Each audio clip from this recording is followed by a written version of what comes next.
Պիսի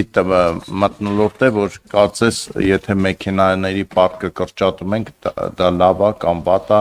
ես այստեղ ճիշտ ասած տրամաբանություն չեմ տեսնում, բայց կուզեի ասեք ծախսը մեքենաների ձեռքբերման ավելացել է, թե պակասել է, անկախ քանակից,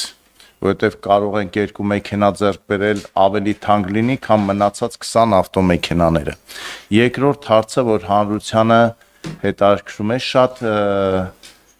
ծախսեր ձեզ մոտ գաղտնիության բանի տակ են, այդ նշանի տակ են, դրա պատճառը անվտանգությունն է, թե այլ խնդիր կա, որ ասում է հայկական բառապաշարով գլխացավից հեռու մնանք, ավելի լավ է, ասենք փակա, որ տարբեր հարցերի ստիպված չլինենք պատասխանել, եւ երրորդ հարցը, որ էլի լայն հանրությանը հետաքրքրում է, կրթվել է նորաձևը պետական բյուջեի հաշվին է իրականացվում, թե մասնավոր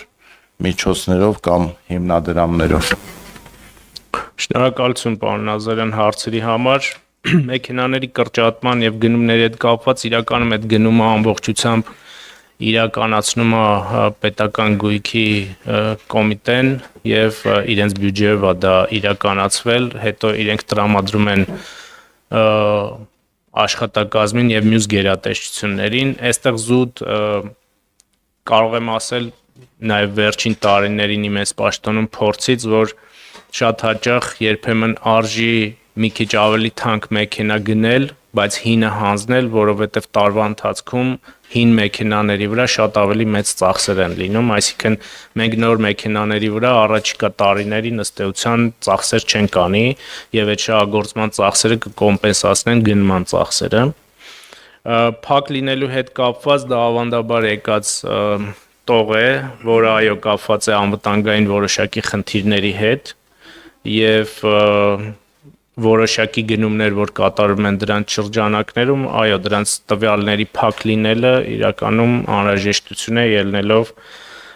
վարչապետի, տվյալ դեպքում վարչապետի կան նման տողեր, ենթադրում եմ եւ նախագահի աշխատակազմում եւ ազգային ժողովի նախագահ աշխատակազմում, վստահ չեմ, բայց ենթադրում եմ, որ կարող են լինել եւ կապված են անվտանգային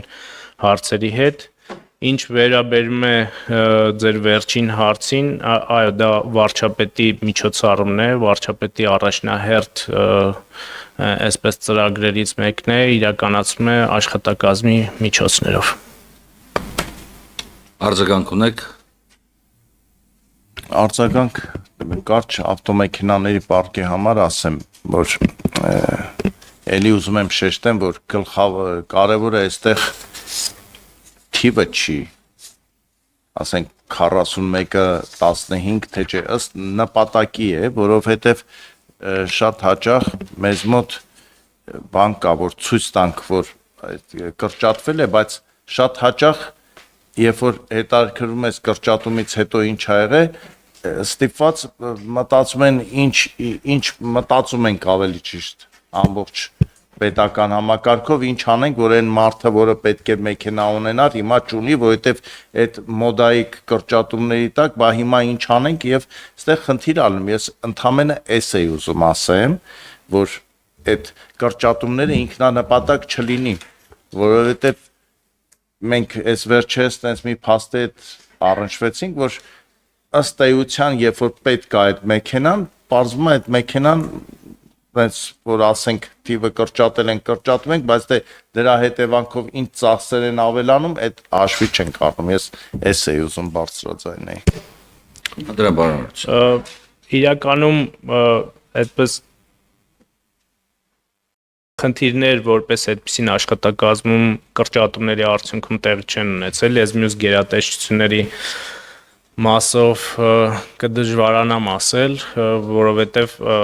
շատ քիչ են կահազանգեր ստանում վերջին կրճատումներից հետո այդ առումով, բայց երևի ավելի ճիշտ կլինի այդ հարցին պատասխանել գուցե կես տարի կամ 1 տարի այս ռեժիմով աշխատելու արդյունքում առաջ եկած խնդիրները վերհանելու դեպքում։ Այդ կարող եմ այդ հաստատ այդ հարցին պատասխանել աշխատակազմով այդ առումով խնդիր չունենք։